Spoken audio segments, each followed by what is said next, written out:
আমার ছাত্রী অবনীকে পড়াতে গিয়ে দেখলাম তার আম্মু একটা ছেলের সাথে অন্তরঙ্গ হয়ে বসে আছে। আমি তাদের দুজনকে দেখে লজ্জায় মুখ ঘুরিয়ে নিলাম। আমাকে দেখে তারা নিজেরাও নিজেদেরকে গুছিয়ে নিল। আসলে মানুষের আসল চেহারাটা বোঝা যায় না। অবনীর মা যে এরকম একটা খারাপ কাজ করতে পারে এটা কখনো আমার ভাবনায় আসেনি। তবে চাহিদার প্রয়োজনে মানুষ অনেক জঘন্য কাজও করে থাকে।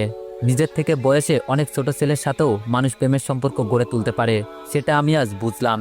আমি কিছু বলার আগেই অবনীর মা আমাকে বলল, অবনী তো এখনো স্কুল থেকে ফেরেনি, আর আজ তুমি এত আগেই পড়াতে আসবে সেটা বলবে না?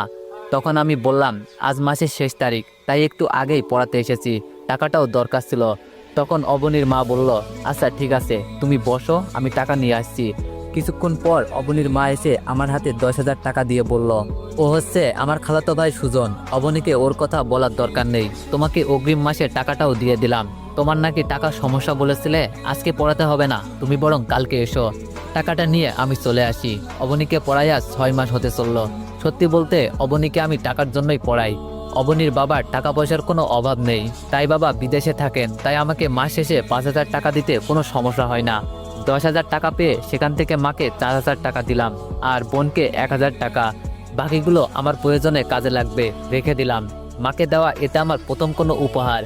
আমি এর আগে কখনো মাকে টাকা দিইনি। টাকা দেওয়ার পর মায়ের চোখে যে আনন্দটা দেখেছিলাম সেটার কাছে পৃথিবীর সব আনন্দ তুচ্ছ। 1,000 টাকা পেয়ে আমার বোন এতটা খুশি হবে ভাবিনি। কিন্তু যখন টাকা পেয়ে সে আমাকে খুশিতে জড়িয়ে ধরে ভাইয়া বলল, তখন মনে হলো এমন বোনের জন্য জীবনে কিছু করতে না পারলে জীবনের কাছে ঋণী হয়ে থাকবো। পরের দিন অবনীকে পড়াতে গিয়ে দেখলাম অবনী খুব সুন্দর করে সেজেছে। আকাশি রঙের শাড়িতে মেয়েটাকে অন্য দিনের চেয়েও আজ একটু বেশি সুন্দর লাগছে। তাই পড়ানোর সময় তার দিক থেকে কেন জানি চোখ সরাতে পারছিলাম না। আমার এমন অবস্থা দেখে অবনী বলল, স্যার আপনার কি কোনো গার্লফ্রেন্ড আছে? নিজের ছাত্রীর মুখে এমন প্রশ্ন শুনে কিছুটা আইনজীবী ফিল করলাম। তারপরেও ধমক সুরে বললাম, এসব কি প্রশ্ন অবনী? আমার গার্লফ্রেন্ড দিয়ে তুমি কি করবে? বাচ্চাদের এসব জানতে হয় না, তুমি পড়াশোনায় মনোযোগ দাও। তখন অবনী বলল, কে পিসি, দেখেন আমি কত বড় হয়ে গেছি, আর ক্লাস 9-এ পড়া একটা মেয়েকে বাচ্চা বলা মোটেও উচিত না। আমার এক বান্ধবীর বিয়ে হয়েছে, বাচ্চার মাও হয়ে গেছে, আর আপনি আমাকে বাচ্চা বলছেন?